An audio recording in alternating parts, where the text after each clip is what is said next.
Hi everyone, if you haven't already, shoes off at the door.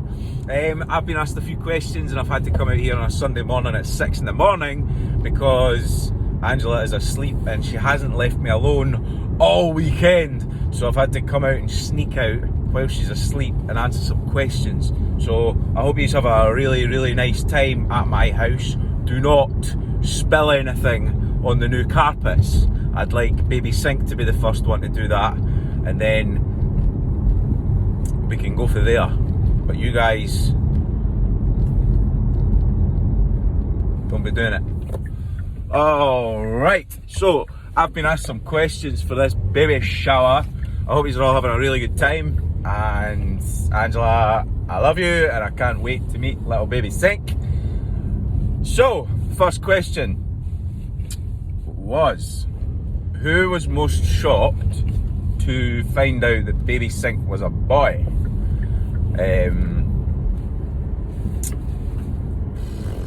Probably both of us, actually. I don't think one or the other was as shocked as the other or more shocked, but if I had to choose one, probably Angela, because she was so certain that it was a girl. Maybe even me, actually. Oh, I don't know. I'll say Angela was more shocked to learn that Baby Sink was a boy.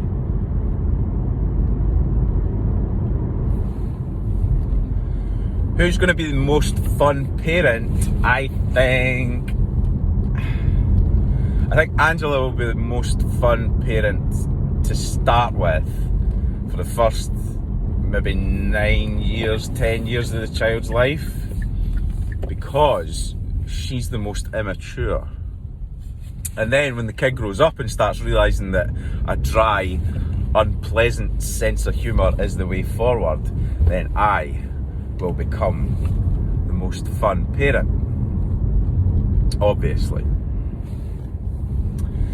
So, who is the most crabbit after a poor night's sleep? I would say the proof is in the pudding. I mean, here I am, 6 a.m, driving around Grangemouth, of all places, to help out my sister-in-law with a smile on my face. And Angela's probably on the couch, shouting at the dog because she's only had 4 hours sleep. Angela is by far, it's like dealing with Donald Trump in the morning. It's awful. There's excuse after excuse after excuse after excuse. What is Angela's weirdest food craving since becoming pregnant? She hasn't really craved anything, and she'll really deny that she's had any cravings, but she's a liar, because chocolate hasn't really been a thing for Angela in the 150 years we've been together, but now all of a sudden chocolate is the be all and end all, whether it's a big block of Oreo chocolate, a big block of hazelnut chocolate, a big block of dark chocolate, which is apparently inferior. And also she's begun pregnancy as a vegetarian, and now she's scranning things like chicken and fish. So she's not a vegetarian anymore. So that's been a bit of a craving, and apart from that, I think it's really just been chocolate. The next one was, what traits, I memorised all these questions by the way, what traits do I expect the child to get from its mum, or do I hope that it gets from its mum? I hope that my child inherits Angela's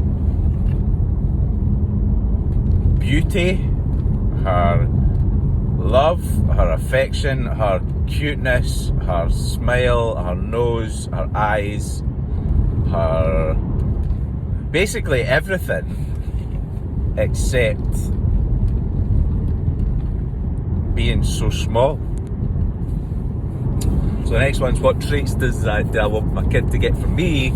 I hope that my child gets my teeth and luscious long hair, and that's pretty much it.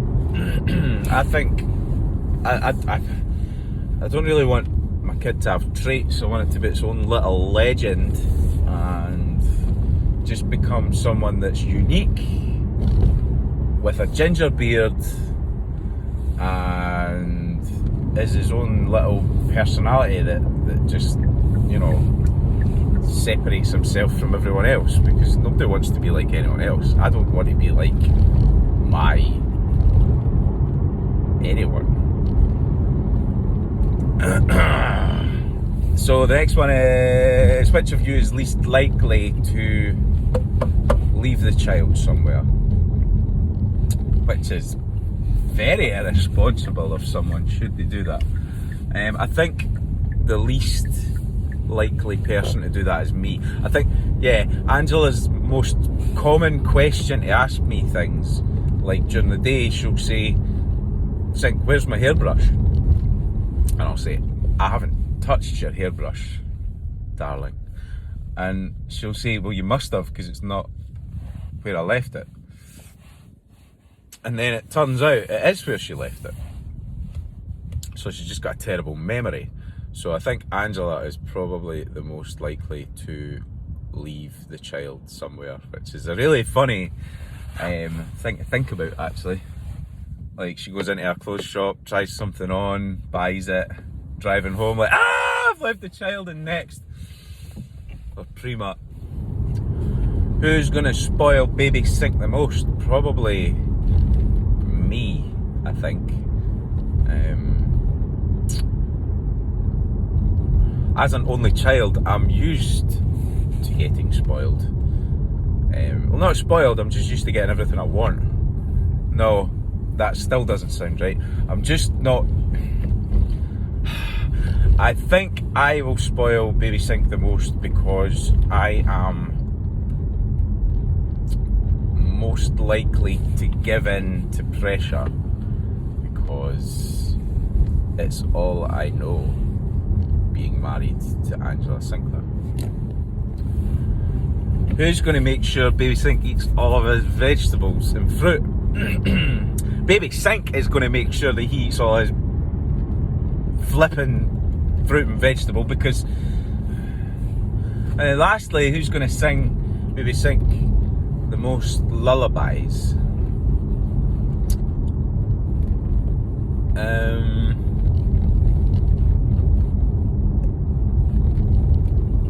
It depends how I adapt to being a parent, because I am quite awkward around children just now. It's totally out of my comfort zone to speak to a child. I know it's going to change when it's my own, but I feel really weird singing songs to children like Twinkle, Twinkle, shut up. But yeah, it's probably going to be me once I get used to it, because it'll be new and exciting and it'll be fun for me. Whereas Angela just likes those songs in general. Like, one of her favourite songs is a